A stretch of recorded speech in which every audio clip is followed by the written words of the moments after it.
شفيع المسلمين وعلى آله الطيبين الطاهرين وصحبه أجمعين. أما بعد فأعوذ بالله من الشيطان الرجيم. بسم الله الرحمن الرحيم. قل لا أسألكم عليه أجرا إلا المودة في القربى. صدق الله العلي العظيم. قال الله تبارك وتعالى في شان حبيبه في القرآن المجيد والفرقان الحميد. إن الله وملائكته يصلون على النبي يا أيها الذين آمنوا صلوا عليه وسلموا تسليما.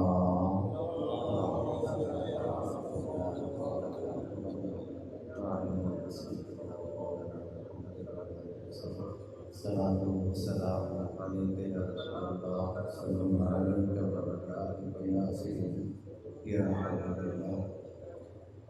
گرامی حاضرین سامعین، آپ دور و نزدیک سے سفر کر کے آج کی سالانہ محفل ذکر امام حسین علیہ السلام شرکت کے لیے حاضر ہوئے. کافی دیر سے سلسلہ نعت و مناقب سماعت کر رہے ہیں، اپنے ایمان کو جلا اور تازگی بخش رہے ہیں. اللہ رب العزت آپ سب اللہ کے اس سفر میں پیش آنے والی تکلیف کو مولا کی ذات قبول فرمائے اور آپ کے ایک ایک لمحے ایک ایک سانس جو ذکر امام حسین علیہ السلام میں آپ دے رہے ہیں، مولا اس کی بہتر جزائیں آپ کو عطا فرمائے. سورہ شورا کی آیت نمبر 23 کا کچھ حصہ میں نے آپ حضرات کے سامنے تلاوت کرنے کا شرف حاصل کیا. آپ نے سننے کی عزت اور سعادت حاصل کی. حضرت عبداللہ ابن عباس رضی اللہ تعالیٰ عنہ ان بابرکت کلمات کا شان نزول یہ بیان کرتے ہیں کہ حضور رسالت مآب صلی اللہ علیہ وآلہ وسلم کے کچھ ایسے صحابہ کرام علیہ رضوان جنہیں اللہ تعالیٰ نے مال دنیا کے نعمت ایمان کے ساتھ ساتھ مال دنیا سے بھی نوازا تھا. انہوں نے ایک دن آپس میں خیال کیا، باہم مشورہ کیا، مجلس مشاورت قائم کی کہ حضور علیہ السلام کے ہم پر بہت زیادہ احسانات ہیں، تو ان احسانات کا کیسے شکریہ ادا کریں. باہمی مشاورت سے یہ طے پایا کہ اللہ نے ہمیں جو اتنا رزق دیا ہے، ہم اپنے اس رزق سے کچھ حصہ حضور کی خدمت اقدس میں پیش کریں. اس غرض سے، اس خیال سے وہ اپنے اموال میں سے کچھ ہدایہ لے کر، حصہ لے کر کریم آقا صلی اللہ علیہ وآلہ وسلم کی بارگاہ بیکسپراہ میں حاصل ہوئے. ایک جملہ میں یہاں کہنا چاہتا ہوں کہ آقا کی جو مبارک شان الہامی کتابوں میں تھی، تورات، زبور اور انجیل میں، وہ شان یہ درج تھی کہ حضور صدقہ قبول نہیں کریں گے، ہدیہ قبول کریں گے. صدقہ قبول نہیں کریں گے کیونکہ صدقہ مال کا میل ہوتا ہے، اور جس رسول نے طہارت عطا کر دی ہو وہ رسول اس میل کو قبول نہیں کر سکتا. صدقہ قبول نہیں کریں گے، ہدیہ قبول کریں گے. باوجود کہ یہ شان آسمانی کتابوں میں موجود تھی، جب صحابہ کرام وہ ہدایہ لے کر حاضر ہوئے اور مقصد یہ عرض کیا کہ جو آپ کے احسانات ہیں، آپ نے ہمیں ایمان دیا، آپ کی بارگاہ سے ہمیں قرآن ملا، آپ کے ذریعہ سے ہمیں خدائے رحمان ملا، تو ہم ان احسانات کا شکریہ ادا کرنا چاہتے ہیں اور یہ ہدیہ، یہ مال اس غرض سے لے کر آئے ہیں. تو میرے آقا نے فرمایا بیٹھو، امر الہی کا انتظار کرو.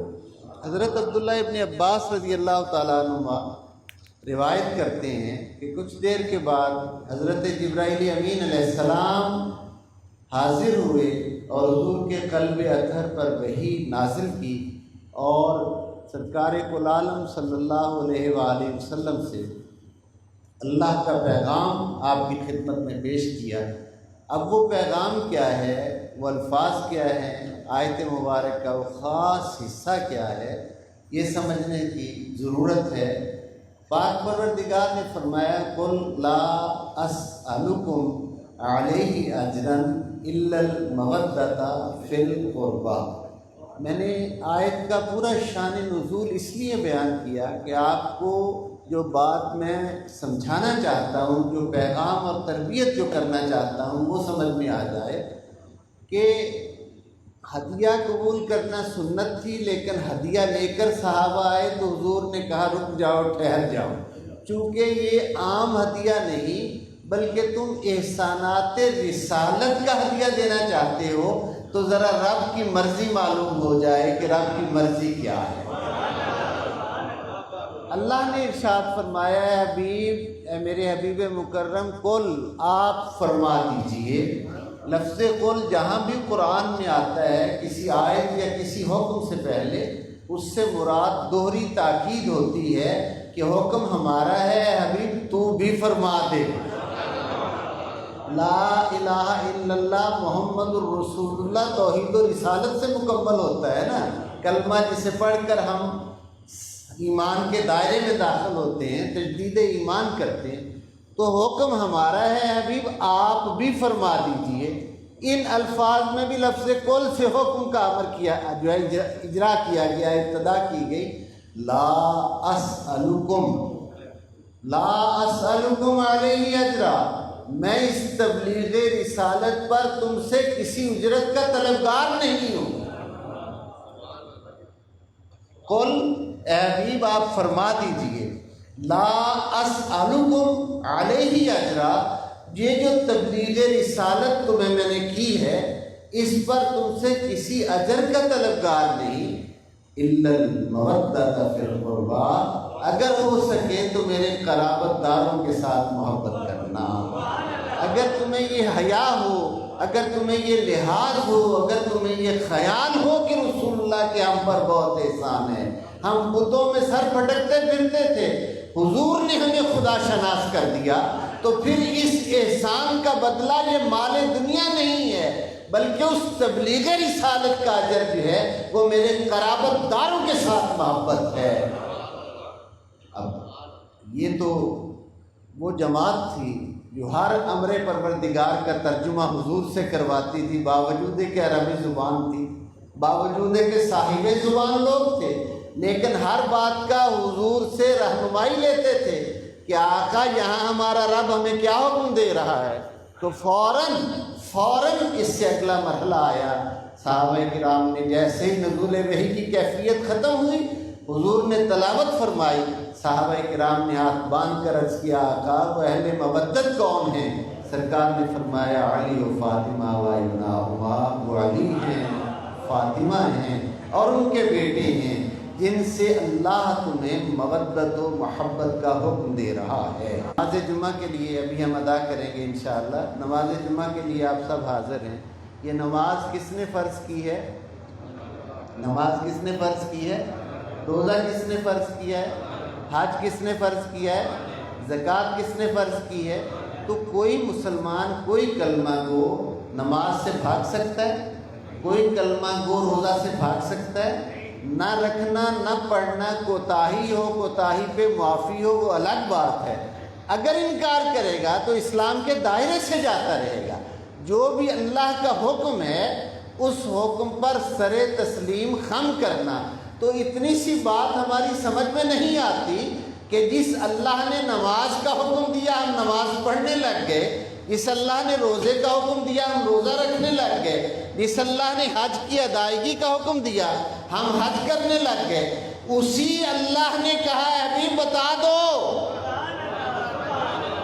میں ان پر علی و فاطمہ اور حسن و حسین کی محبت فرض کر رہا ہوں۔ یہ اللہ نے فرض کی ہے، حضور نے تو فقط اس امر پروردگار کو سنایا ہے۔ فرض اللہ نے کی ہے۔ تو ہم اکثر پروگراموں میں ہماری بات یہ ہوتی ہے، ہمارے جسٹس صاحب کہا کرتے ہیں کہ یہ محبت اہل بیت ہم پر فرض بھی ہے اور قرض بھی ہے۔ یہ جو کام ہم کر رہے ہیں یہ اللہ کا فرض کیا ہوا کام کر رہے ہیں۔ اس کام میں کوئی تکلیف آئے، اس کام میں کوئی دشواری آئے، حج کرن جو بندہ جانا ہے اتنے دن احرام بن کے 5 دن ودا رہتا کی تکلیفاں نہیں آندی ہیں، گرمی لگتی ہے کہ نہیں لگتی، بھوک پیاس آندی ہے کہ نہیں آندی، بندہ برداشت کرتا ہے بھی عبادت کرتا پیا، ان دے وچ اللہ سونے نال شکوہ کرتا چنگا نہیں لگتا، جو بھی یہ بھگت اس نو نفس دی پاکیزگی ہوندی پئی ہے۔ اور ذکر حسین کی محفل تو آپ کے نفس کو وہ جلا عطا کرتی ہے جس ساری عبادتیں پیچھے رہ جاتی ہیں، حسین کے ذکر کی عبادت انسان بنا دیتی ہے، حسین سے محبت انسان کو انسان بنا دیتی ہے۔ میں خاص طور پر آج کی اس نشست کے لیے جو میں آپ کو ایک پیغام دینا چاہتا ہوں اور جو بات سمجھانا چاہتا ہوں، یہ آج کل نہ الیکٹرانک میڈیا پہ ہو رہی ہے نہ پرنٹ میڈیا پہ ہو رہی ہے۔ میں نے کل اپنی 92 نیوز کی جو لائیو ٹرانسمیشن تھی، اسپیشل ٹرانسمیشن 2 گھنٹے کی، اس میں 2-3 جملے اس کے وقت کے مطابق کہے تھے۔ میں آپ کی خدمت میں یہ پیغام خاص طور پر، یہ بات ہم نے بھی اتنی تسلسل سے، اتنی باقاعدگی اور ربط سے اس سے پہلے ہم نے بھی یہاں نہیں کی، میں آپ کو یہ بات آج سمجھانا چاہتا ہوں کہ میدان کربلا کی قربانیاں جس کی ہم یاد منا رہے ہیں، یہ قربانیاں انبیاء علیہ السلام کی انہی آزمائشوں کی آخری کڑی ہے جو آزمائش اللہ نے اپنے پہلے انبیاء کی لی ہے۔ یہ اس سے الگ کوئی چیز نہیں ہے۔ ہر نبی کی آزمائش، ہر نبی کی آزمائش ہوئی ہے، ہر نبی کو آزمایا گیا ہے، اور آزمانے کے بعد جب وہ نبی اپنی بندگی کی معراج پر پہنچتا ہے، اس آزمائش میں پورا اترتا ہے، تو اللہ فرشتوں کے سامنے اپنے اس بندے پر فخر کرتا ہے۔ فرشتوں سے اللہ خطاب فرماتے ہیں، انی اعلم ما لا تعلمون، جب میں آدم کو بنا رہا تھا تم کہہ رہے تھے ہم تیری عبادت کے لیے کافی نہیں، تو اللہ فرماتے ہیں ہم نے کہا تھا جو میں جانتا ہوں وہ تم نہیں جانتے، یہ ہے انی اعلم ما لا تعلمون۔ تمہارے ساتھ فرشتوں پیٹ نہیں ہے، تم نہ کھاؤ تو کوئی بات نہیں، تمہارے اندر وہ سسٹم ہی نہیں ہے، تمہارے اندر حلق نہیں ہے، میں نے نور سے پیدا کیا ہے، تم پانی نہ پیو تو نہ پیو، تمہارے اندر سسٹم نہیں ہے۔ آؤ ذرا کربلا کی تپتی ریت پر دیکھو کہ کھانے کا نظام بھی میں نے رکھا ہے، پینے کا نظام بھی میں نے رکھا ہے، اور ان کے امر پر کائنات کا نظام چل رہا ہے، لیکن وہ میری رضا کے سامنے یوں سر جھکا کے کھڑے ہیں۔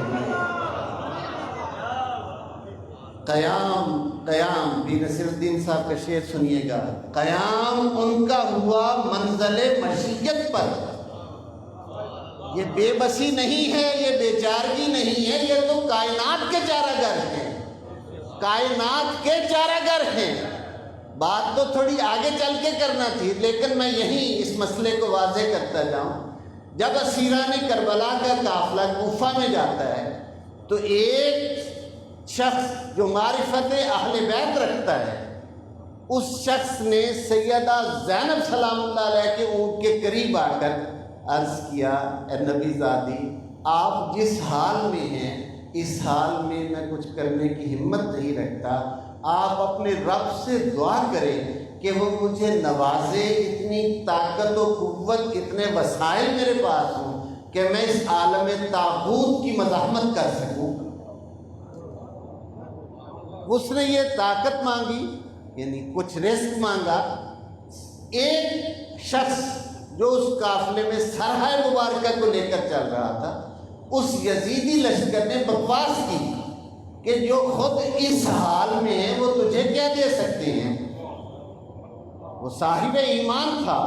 سیدہ زینب سلام اللہ علیہ نے فرمایا ہمارا اونٹ جب پچھلا قدم اٹھائے تو نیچے جو خاک ہو اس کو اٹھا لینا، جب اونٹ نے پچھلا قدم اٹھایا وہ مٹھی بھر رہا تھا، اس وقت تک مٹی تھی، جیسے ہی اس کے ہاتھ میں آتے ہیں زر و جواہر بن جاتے ہیں۔ قیام ان کا ہوا منزل مشیت پر، قیام ان کا ہوا منزل مشیت پر کہ جن کے ایک اشارے پہ کائنات چلے، کہ جن کے ایک اشارے پہ کائنات چلے۔ یہ کوئی ایسی بات نہیں ہے، یہ انبیاء کرام علیہ السلام کی ابتلاء و آزمائش کا تسلسل ہے، جو حضور خاتم النبیین صلی اللہ علیہ وآلہ وسلم کی ذات والا شان کی طرف آ کر اختتام پذیر ہوتا ہے۔ آپ حضرات سنتے رہتے ہیں، میں نے 2-3 منٹ میں 2-3 اہم نکات اس حوالہ سے عرض کرنے تاکہ آپ کو موضوع کی سمجھ آ جائے۔ حضرت آدم علیہ السلام مسجود ملائک تھے، کرسی صدارت پر بیٹھے تھے، فرشتوں نے آپ کو تعظیم کا سجدہ کیا۔ آیتیں پڑھوں گا تو پھر اور وقت اور لمبا ہو جائے گا۔ صدارت پر جلوہ افروز تھے، فرشتوں نے تعظیم کا سجدہ، یہ ذہن میں رہے، عبادت کا سجدہ ہر حال میں خدائے وحدہ لا شریک کے لیے۔ یہ تعظیم کا سجدہ حضرت آدم کو فرشتوں نے کیا، سورہ بقرہ کی ابتدائی آیات میں ذکر موجود ہے، کیا۔ اب عظمت یہ تھا کہ پھر جب مالک کی شان بے نیازی نے اپنا کام دکھایا تو آدم زمین سے اتارے گئے۔ کہاں کرسی صدارت ہے، فرشتے بیٹھے ہیں۔ اب وہ بے نیاز جب اس بات پہ ہے تو آدم کی آنکھوں سے 300 سال تک آنسو بہتے رہے، مولا مجھے معاف کر دے، مولا مجھے معاف کر دے۔ ایک طویل عرصہ مختلف اقوال ہیں۔ اس کے بعد آدم علیہ السلام کی توبہ حضور کے صدقہ سے قبول ہوتی ہے۔ ایک اہل حدیث عالم ہے علامہ وحید الزمان، انہوں نے اپنی ایک تصنیف ہدیۃ المہدی میں یہ بات نقل کی ہے کہ حضرت آدم علیہ السلام نے جب پنجتن پاک علیہ السلام کا واسطہ دیا، اللہم انی اسألک بحق محمد و علی و فاطمہ و حسن و حسین، جب پنجتن پاک کا واسطہ دیا تب ان کی توبہ جو ہے وہ قبول ہوئی۔ عزیزان محترم، یہ تسلسل ہے۔ جناب نوح علیہ السلام نام سنتے رہتے ہیں، ان کے نام کے کئی قول ہیں قدیم تفاسیر میں۔ نوح ان کا اصل نام نہیں ہے، نوح لقب ہے حضرت نوح کا، لیکن چونکہ قرآن حکیم میں ان کا نام اسی لقب کے ساتھ آیا، اس لیے ایک سورہ بھی ان کے نام سے قرآن حکیم کی۔ حضرت نوح کے نام کے کئی قول ہیں، لیکن نوح کیوں مشہور ہوئے؟ اپنی قوم کی طرف سے دی جانے والی اذیت کے نتیجہ میں ہر وقت روتے، گریہ کناں رہتے، کثرت گریہ و نوحہ کی وجہ سے نوح نام جو ہے وہ مشہور ہوا، نوح نام مشہور ہوا۔ ذی الحج میں آپ سنتے رہے ہیں، جو لوگ یہاں نماز ادا کرتے ہیں، حضرت ابراہیم علیہ السلام ابو الانبیاء جد الانبیاء ہیں، لیکن اللہ نے قرآن حکیم میں جب ان کا ذکر کیا، اور ذکر ابراہیم علیہ السلام کی 65 سے زیادہ آیات ہیں قرآن حکیم میں، لیکن جو پہلی آیت ہے سورہ بقرہ میں جہاں سے آپ کے ذکر کی ابتدا ہو رہی ہے، اس ذکر کا کہ بابرکت الفاظ وَإِذِ ابْتَلَىٰ إِبْرَاهِيمَ رَبُّهُ بِكَلِمَاتٍ فَأَتَمَّهُنَّ، اور یاد کرو جب اس کے رب نے آزمایا چند آزمائشوں کے ساتھ ابراہیم کو، بس وہ ان آزمائشوں کو پورا کر ان میں پورا اترے۔ قَالَ إِنِّي جَاعِلُكَ لِلنَّاسِ إِمَامًا، تو اللہ نے کہا ہم تجھے بنی نوع انسان کا پیشوا بنا دیں گے۔ آزمائش تھی، جب اس پر پورا اترے، ثابت قدم رہے، تو اللہ نے کہا تجھے بنی نوع انسان کا پیشوا بنا دیں گے۔ یعنی آزمائش کو ایک طرف اب دیکھو تو دوسری طرف اس بات کو دیکھو کہ اس آزمائش پر ثابت قدم رہنے پہ اللہ نے عظمت کتنی عطا کر دی۔ سارے نبی حضرت ابراہیم کے بعد ان کی اولاد سے آئے، جس ہستی کو حضور فرمائیں الحسن والحسین سیدہ شباب اہل الجنہ، تو جنتی جوانوں کے سردار کی منزل تک پہنچنے کے لیے اس ہستی کی بھی کچھ آزمائشیں ہیں جو اللہ نے دی ہیں۔ ان آزمائشوں پر حسین کو بے بس نہ سمجھو، ان آزمائشوں پر حسین کو بے بس نہ سمجھو۔ حضرت میاں محمد علیہ رحمت کا یہ اہل معرفت کا نقطہ کیا ہے، اہل معرفت کا طریقہ اور سوچ کیا ہے، میں آپ کو ایک شعر جو ہے سنانا چاہتا ہوں۔ قوت ہوندیاں زور نہ لایا، قوت ہوندیاں زور نہ لایا، بیٹھے من رضائیں۔ قوت ہوندیاں زور نہ لایا، بیٹھے من رضائیں، پانی بعد پیاسے چلے دین دنیا دے سائیں۔ قوت ہوندیاں، اصل بات یہ ہے، آج کی ذہنوں کی خرابی یہ ہے کہ ہم اس بات کو بھول رہے ہیں کہ شاید وہ مجبور تھے۔ ارے وہ مجبور نہیں، وہ تو آج بھی باب الحوائج ہیں، ان کے در دولت سے جو لو لگاتا ہے وہ اپنے ان کی بارگاہ کرم سے فیض لے کے اٹھتا ہے۔ اس بات کو ہم نے پڑھا ہی نہیں ہے، ہم مولا کے وہ غلام ہیں جو ان کرم کو، ان کے ان انعامات کو صبح و شام دیکھ رہے ہیں کہ وہ کیسے اپنے غلاموں کو نوازتے ہیں۔ اس لیے کبھی یہ تصور سراسر گمراہی ہے کہ وہ مجبور تھے، نہیں، قوت ہوندیاں، اصل تعلیم یہ ہے، قوت ہوندیاں زور نہ لایا، بیٹھے من رضائیں، پانی بعد پیاسے چلے دین دنیا دے سائیں۔ پانی کا کوئی جھگڑا نہ تھا، یہ ساقی کوثر کے نواسے تھے، چاہتے تو جنت سے پانی منگوا لیتے۔ بات صرف اتنی تھی کہ سرکار نے فرمایا تھا یہ 3 دن کے بھوکے پیاسے آئیں گے۔ حدیث ہے کہ نہیں؟ میرا یہ بیٹا 3 دن کا بھوکا پیاسا شہید ہوگا۔ حسین نے تو جو نانا نے زبان دی تھی، حسین نے تو وہ نانا کی زبان نبھائی ہے۔ نہیں سمجھے آپ میں کیا کہہ رہا ہوں؟ وہ جو نانا زبان دیتے تھے منہ میں چوسنے کے لیے، وہ پنجابی میں ہم کہتے ہیں نا، میں تمہیں زبان دے دیتی ہے، کہتے ہو پنجابی میں یا نہیں؟ اے میری لاج رکھی میں تینوں زبان دے دیتی ہے۔ یہ نانا نے جو زبان دی تھی، حسین اس زبان کی لاج کو نبھا رہے تھے، پانی کا کوئی مسئلہ نہ تھا۔ پانی ان کے لیے کیا حیثیت رکھتا ہے۔ الحمدللہ 2013 میں نے حاضری دی ہے کربلا محلہ میں۔ آپ میں سے بہت سے خوش نصیب لوگ ہوں گے جنہوں نے حاضری دی ہے۔ حضرت عباس علمدار کے روضہ مطہر پر 32 فٹ نیچے جو اصل قبر ہے جہاں، وہاں آج تک پانی اس طرح طواف کر رہا ہے اور ساری دنیا حیران ہے کہ یہ پانی آتا کہاں سے ہے اور پانی جاتا کہاں سے ہے۔ اب بھی سمجھ نہ آئے کسی کو تو کیا کہا جائے۔ انتہائی میٹھا پانی، شہد جیسا ذائقہ، صاف و شفاف پانی یوں طواف کر رہا ہے قبر حضرت عباس علمدار کا۔ یہ عقیدت نہیں ہے، یہ حقیقت ہے، یہ حقیقت ہے۔ وہ رضائے الہی کا معاملہ تھا۔ واقعہ کربلا کو میں نے اس پر جو اپنے مالکوں کا کرم اور توفیق ہوتی ہے، احسان ہوتا ہے، اس پر جتنا الحمدللہ ریسرچ ورک کر چکا ہوں، واقعہ کربلا کی ایک ایک جزیات کو انبیاء کی مصیبتوں اور اطلاعوں سے الحمدللہ میں ریلیٹ کر سکتا ہوں، قرآن سے بتا سکتا ہوں کہ یہ بات کہاں ہے، یہ بات کہاں ہے۔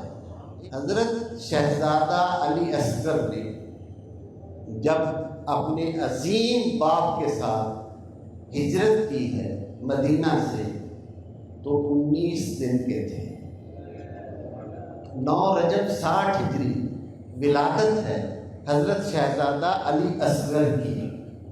9 رجب 60 ہجری حضرت شہزادہ علی اصغر کی ولادت ہے۔ 19 دن کے شہزادے اپنے باپ کی آغوش میں، ماں کی آغوش میں ہجرت کر رہے ہیں۔ ٹھیک، اب آئیے ذرا اس کو دیکھو، تھوڑا پیچھے دیکھیں۔ قرآن حکیم کی آیتیں تو میں نہیں پڑھوں گا، اشارہ دوں گا، آیات آپ بعد میں بیٹھیں گے تو لے لیجیے گا مجھ سے، صرف قلت وقت کی وجہ سے۔ آپ سنتے رہتے ہیں، ابھی ذی الحج گزرا ہے، آپ سنتے رہتے ہیں بزرگوں سے، علماء سے، تفاسیر میں پڑھتے رہتے ہیں یا نہیں کہ حضرت ابراہیم علیہ السلام حضرت ہاجرہ کو اور حضرت اسماعیل کو عالم شیرخوارگی میں یہاں چھوڑ کر گئے جب چند دن کے اسماعیل تھے. یہ پڑھتے ہیں یا نہیں پڑھتے؟ ہے آپ کے علم میں یا نہیں ہے علم میں یا نہیں؟ اور جب چھوڑا تو اپنے رب سے دعا کی، ان کی وہ دعا قرآن نے ذکر کی ہے کہ میں نے اپنی اولاد کو وادی غیر ذی زرع میں چھوڑا ہے، میرے رب ان کا تو نے خود دھیان رکھنا ہے.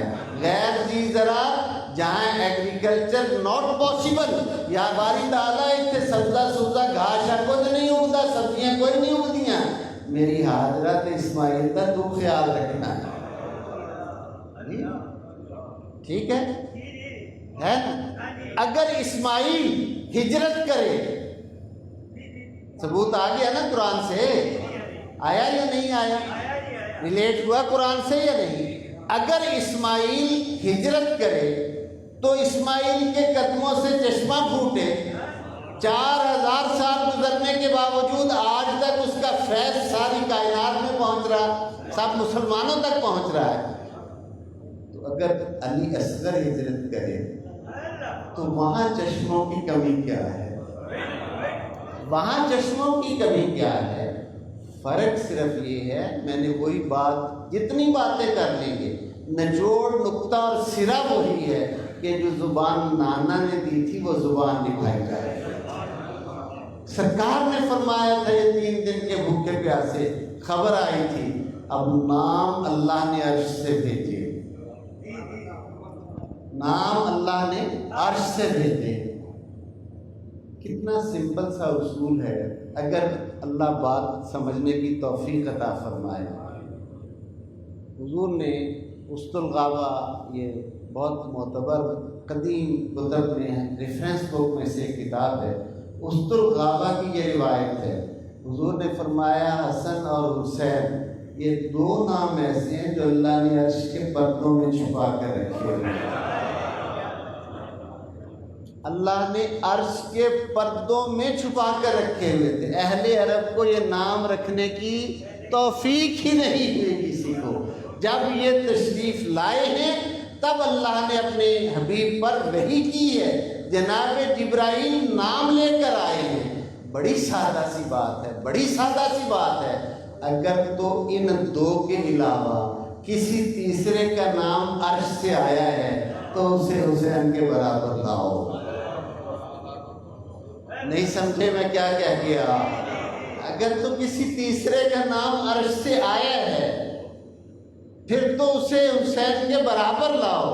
اگر نہیں آیا تو پھر اس کی عظمت کو سلام کرو کہ یہ کیسا عظیم شہید ہے کہ جس کا نام بھی عرش سے آ رہا ہے، جس کا کام بھی عرش سے آ رہا ہے. اس نے کرنا کیا ہے؟ اس نے کرنا کیا ہے؟ کام بھی عرش سے آ رہا ہے، نام بھی عرش سے آ رہا ہے.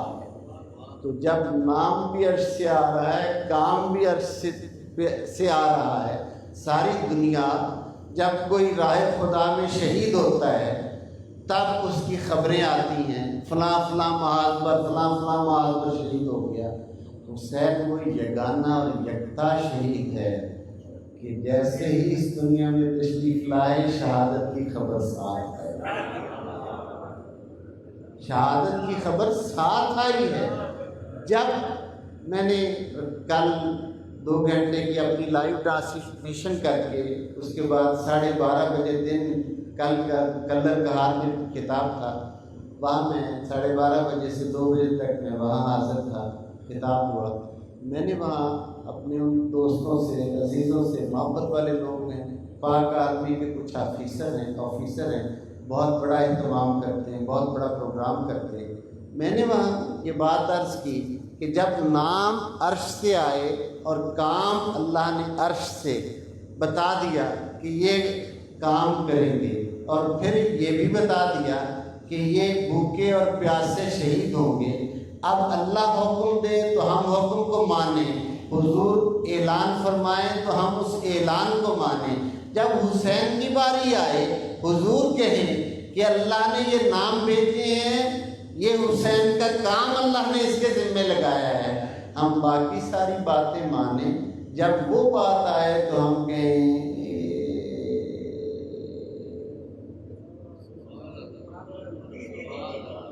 حسین کسی فرقے کا نہیں ہے، حسین کسی فرقے کا نہیں ہے۔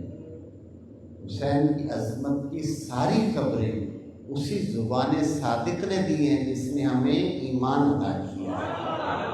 اگر حسین کی عظمت کی ان خبروں کی طرف، ان ارشادات کی طرف، ان شانوں میں سے کسی ایک شان پر ذہن کمزور ہوتا ہے تو وہ حسین کا کچھ نہیں بگڑتا، وہ اپنے ایمان کا خسارہ ہوتا ہے۔ اس لیے اس حقیقت کو کبھی نہ بھولیے گا کہ حضور سید عالمین صلی اللہ علیہ وآلہ وسلم نے جتنا کچھ حضور نے فرمایا، حضرت امام حسین علیہ السلام نے ان تمام باتوں کو اسی طرح نبھایا ہے جس طرح سرکار نے فرمایا تھا۔ جب ایک روایت آتی ہے، ہم بھی بیان کرتے ہیں، پروگرام جب کر رہے ہوتے ہیں آپ بھی سنتے ہو کہ سب روک رہے تھے، سب روک رہے تھے، محبت سے روک رہے تھے۔ حضرت عبداللہ ابن عمر رضی اللہ تعالیٰ عنہما روک رہے ہیں، عبداللہ ابن زبیر رضی اللہ تعالیٰ عنہما روک رہے ہیں، صحابیوں کے بیٹے ہیں، خود صحابی ہیں، روک رہے ہیں۔ حضرت عبداللہ ابن عباس روک رہے ہیں، حضرت عبداللہ ابن جعفر جو آپ کے بہنوئی ہیں، سیدہ زینب سلام اللہ علیہ کے شوہر نامدار کزن ہیں، وہ روک رہے ہیں۔ حضرت امام حسین علیہ السلام نہیں روک رہے، اور کوئی کہہ رہا ہے کہ کوفی بدعہد ہیں، کہیں وہ بدعہدی نہ کرے۔ میں نے ایک پروگرام میں کہا کہ جس حسین کا باپ جامع مسجد کوفہ میں حالت نماز میں شہید ہوا، جس حسین کے بھائی حسن کو زہر کوفہ میں ملی، اس حسین سے زیادہ بھی کوئی جانتا تھا کہ کوفے والے وفادار ہیں یا نہیں سمجھے آپ نے؟ ان سے زیادہ کوئی جانتا؟ بھئی یہ بات رکتے تو تب اگر منزل کوفہ ہوتی، منزل تو تھی ہی کربلا، جہاں پہنچ کر یزیدیت کے منہ زور انجن کے آگے پورے کے پورے خانوادہ رسول اللہ کو کھڑا کر کے، پورے کے پورے خاندان نبوت کی قربانیاں دے کر لشکر اشقیاء کا اور یزیدیت کا کہ طوفان کا منہ موڑنا تھا اور منہ موڑ کر اسلام کو ابدی حیات عطا کرنی تھی۔ مقصد تو یہ جس کے لیے حضور نے تیار کیا، آقا نے تیاری کی تھی۔ سب روک رہے ہیں، جس ہستی کو یہ پتہ ہے کہ میرے والد بزرگوار کے ساتھ یہ ہوا، وہ اگر نہیں رک رہی تو اس کا مقصد یہ ہے کہ ان کی منزل کوئی اور ہے، ان کے ذمے کام کچھ اور ہے، ان کا مقصد کچھ اور ہے۔ اس مقصد کی تکمیل کے لیے وہ اپنا سب کچھ جو ہے وہ قربان کر رہے ہیں۔ عزیزان محترم، آج 11 محرم ہے۔ 11 محرم بھی کوئی معمولی دن نہیں ہے۔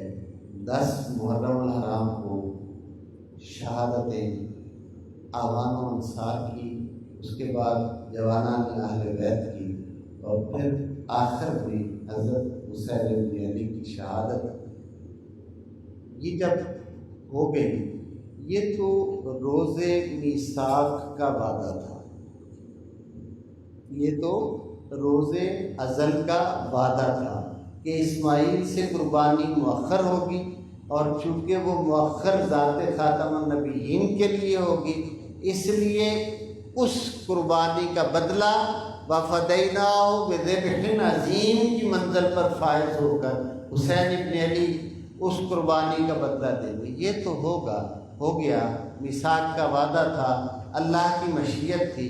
لیکن ذرا آئیے غور کیجئے، دیکھیے، دل خون کے آنسو ہوتا ہے، اس کو سمجھنے کی کوشش کریں کہ یہ کیا ہوا کہ بعد از شہادت بیعت، بات تو بیعت تک تھی نا، بیعت نہیں کی، لشکر اشقیاء نے، یزید نے ان کو شہید کروا دیا، شہادت ہو گئی، بات ختم نہیں ہو جانی چاہیے تھی؟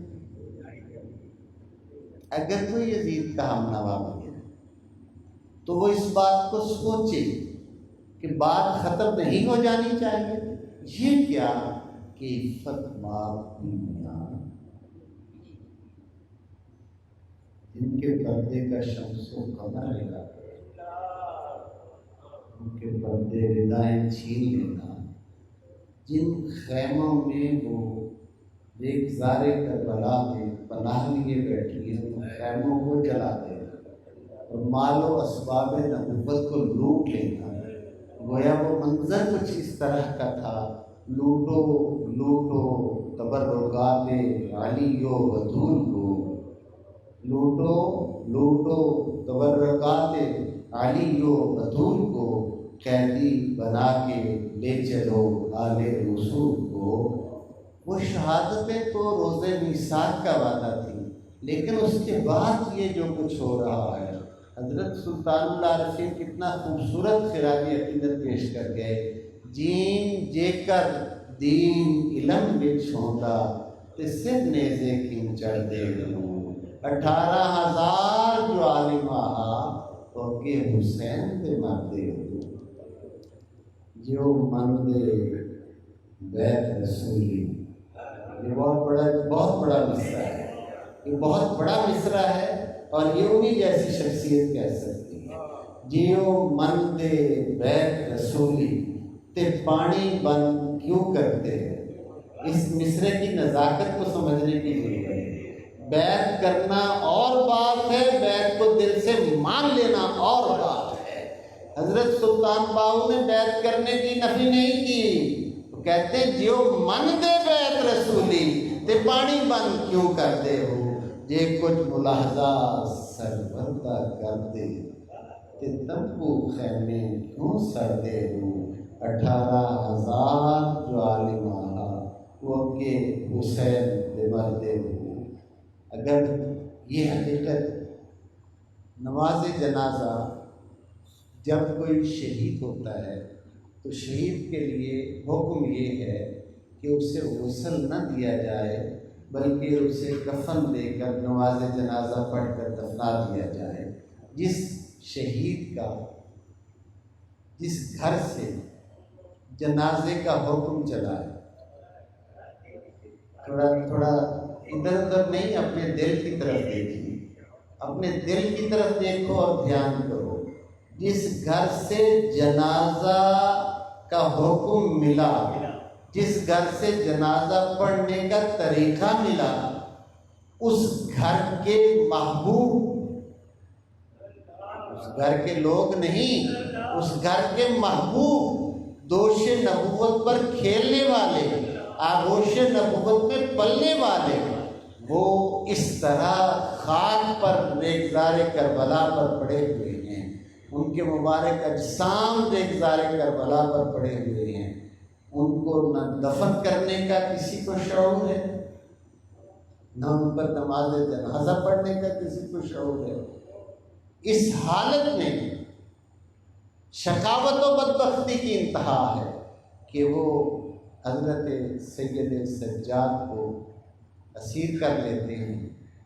حافظ ابن کثیر ہمارے اہل سنت کے جتنے مورخ ہیں، طبری ہوں، حافظ ابن سعد ہوں، ابن خلدون ہوں، ان سب میں حافظ ابن کثیر کو محتاط قسم کا مفسر قرار دیا جاتا ہے، مورخ قرار دیا جاتا ہے۔ ابن کثیر یہ لکھنے پر مجبور ہے۔ البدایہ والنہایہ کی 8ویں جلد میں ابن کثیر لکھتے ہیں کہ حضرت امام زین العابدین علیہ السلام کے ہاتھوں میں ہتھکڑیاں، پاؤں میں بیڑیاں اور گلے میں توق ڈال دیا گیا۔ اتنا چوڑا لوہے کا توق جو ہے وہ ڈال دیا گیا۔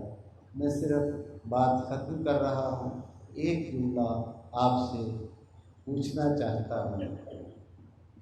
بیڑیاں تو قاتلوں کو پہنائی جاتی ہیں، ہتھکڑیاں تو مجرموں کو پہنائی جاتی ہیں، یہ کیا ہے کہ لٹا بھی سب کچھ سجاد کا ہے، بابا بھی سجاد کا شہید ہوا، بھائی بھی سجاد کے شہید ہوئے، ہاں سارا گھر بھی سجاد کا اجڑا ہے، اور پھر ہتھکڑیاں، زنجیریں، بیڑیاں بھی سجاد کو پہنائی جا رہی ہیں۔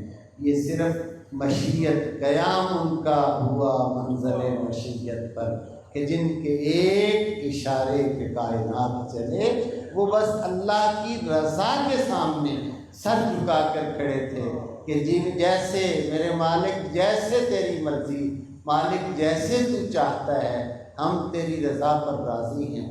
یہ تسلیم و رضا کا معاملہ تھا۔ آپ کبھی کربلا معلّہ اللہ آپ کو لے جائے، کیونکہ حج اور عمرے کے لیے تو پکنک منانے کے لیے تو ہر بندہ بھاگ کے جاتا ہے، برا نہ مانیے گا، ہم ایسے ہی عمرے کر رہے ہیں۔ اللہ کبھی لے جائے، آپ کربلا معلّہ جائیں اور وہاں جا کر دیکھیں خیام گاہ جو ہے، ایک ایک نقش وہاں محفوظ ہے۔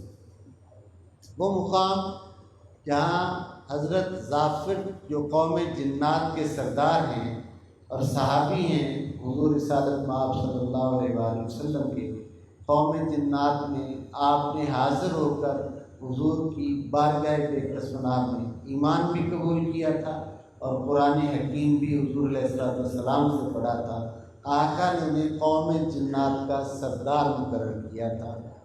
حضرت ظافر حاضر خدمت ہوتے ہیں اور حاضر ہو کر عرض کرتے ہیں، آقا اے فرزند رسول، ہم سے یہ برداشت نہیں ہو رہا کہ آپ اس قدر آزمائش میں مبتلا ہیں، میری ساری قوم حاضر ہے، آپ ہمیں اجازت دیں تو ہم اس لشکر اشقیاء کا مقابلہ کرتے ہیں۔ اردو کا ایک محاورہ تو آپ نے سنا ہوگا، ڈوبتے کو تنکے کا سہارا، یہ محاورہ سنا ہے نا؟ ذرا آپ اس کے مترادف دیکھیے کہ کارکنان قضاء و قدر طلبگار اجازت ہیں کہ ہمیں اجازت دے دیجیے۔ فرمایا ظافر، جو مکالمہ حضور کا ہوا حضرت امام سے، فرمایا ظافر یہ کون سا جہاد ہے کہ تم ہوا ہو، انہیں نظر نہ آؤ، انہیں کاٹتے چلے جاؤ اور تم خود نظر نہ آنے کے سبب سے تم شہید نہ ہو پاؤ، یہ کون سا جہاد ہے؟ ذہنوں کو حاضر کیجیے، یہ صاحب شریعت کے نواسے ہیں، یہ کون سا جہاد ہے؟ تو حضرت ظافر عرض کرتے ہیں، آقا میری ساری قوم اس صحرا میں حاضر ہے، آپ اجازت دیں، مجھے انہوں نے بھیجا ہے، آپ اجازت دیں تو ہم انسانی لباس میں ظاہر ہوتے ہیں، وہ ہمیں کاٹیں ہم انہیں کاٹیں۔ ہماری آرزو یہ ہے کہ میری پوری قوم قربان ہو جائے، فقط نواسہ رسول بن جائے، ہماری آرزو یہ ہے۔ حضور سید الشہداء نے فرمایا، ظافر خدا تمہارا اور تمہاری قوم کا بھلا کرے، یہ تمہارا معاملہ ہی نہیں ہے، یہ ہمارا اور اس کا معاملہ ہے، جیسے وہ راضی ہو رہا ہوگا ہم اسے اسی طرح راضی جو ہے وہ کریں گے۔ مجھ سے ایک بہت بڑے چینل پر ایک دفعہ یہ سوال ہوا، ایک جملے میں بتائیے کہ حسین پاک کی سیرت کے حوالہ سے یہ بتائیے کہ مدینہ میں اور کربلا میں فرق کیا ہے۔ یہ دیکھیں کیسے کیسے آزمائشیں لیتے ہیں، کیسے کیسے یہ پرکھتے ہیں کہ کوئی گل آندھی بھی ہے کہ کوئی نہیں۔ یہ نہیں پتہ کہ پیچھے سے ہمارا باب مدینۃ العلم سے غلامی کا ایک سلسلہ جڑا ہوا ہے، ادھر سے کرم کی خیرات آئے گی، ہم تو کسی قابل نہیں، ادھر سے کرم کی خیرات آئے گی، زبان ہماری ہوگی لیکن کرم ان کا اس پہ بول رہا ہوگا۔ جب آپ نے سوال سنا، چند سیکنڈ میں ایک جملے میں یہ بتائیں کہ سیرت حسین کے حوالہ سے مدینہ میں اور کربلا میں فرق کیا ہے۔ دیکھیں کتنا بڑا مضمون ہے کربلا کا، اس کو ایک جملے میں بیان کریں تو میری زبان سے میں اپنے ان ہستیوں کے صدقے جن کے کرم سے یہ سارا فیضان آ رہا ہے، میری زبان سے جملہ جو ادا ہوا تھا وہ میں آپ کی خدمت میں پیش کر کے اجازت چاہوں گا۔ بر وقت اور برمحل جو کرم ہوا اور نصیب نے یاوری کی اور زبان نے ساتھ دیا، میری زبان سے اس وقت یہ الفاظ نکلے تھے، توجہ ہے آپ کی، مدینہ مدینہ حسین کے ناز کی جگہ ہے۔ مدینہ حسین کے ناز کی جگہ ہے، جہاں ناز اٹھائے جاتے تھے۔ کربلا حسین کے نیاز کی جگہ ہے، جہاں حسین مقام بندگی کی معراج پر پہنچ کر اپنے رب بے نیاز کو منا رہا ہے۔ مدینہ حسین کے ناز کی جگہ ہے، کربلا حسین کے نیاز کی جگہ ہے کہ سر سجدے میں ہے، جو ظالم ہو تمہارا جی چاہتا ہے کر لو، میرا سر تو اس احکم الحاکمین کے حضور جھکا ہوا ہے اور اسی کے حضور جھکے گا، کیونکہ حق کبھی باطل کو قبول نہیں کرتا۔ یہی وہ خراج عقیدت ہے جو حضور خواجہ خواجگان خواجہ غریب نواز نے پیش کیا۔ سرداد نداد دست در دست یزید، حقا کے بنائے لا الہ الا حسین۔ سر تو دے دیا لیکن اپنا ہاتھ نہ دیا یزید کے ہاتھ میں۔ سچ یہ ہے کہ کلمہ طیبہ کی بنا حسین پاک کا عظیم کردار ہے۔ اللہ رب العزت میری آپ کی حاضری کو قبول و منظور فرمائے۔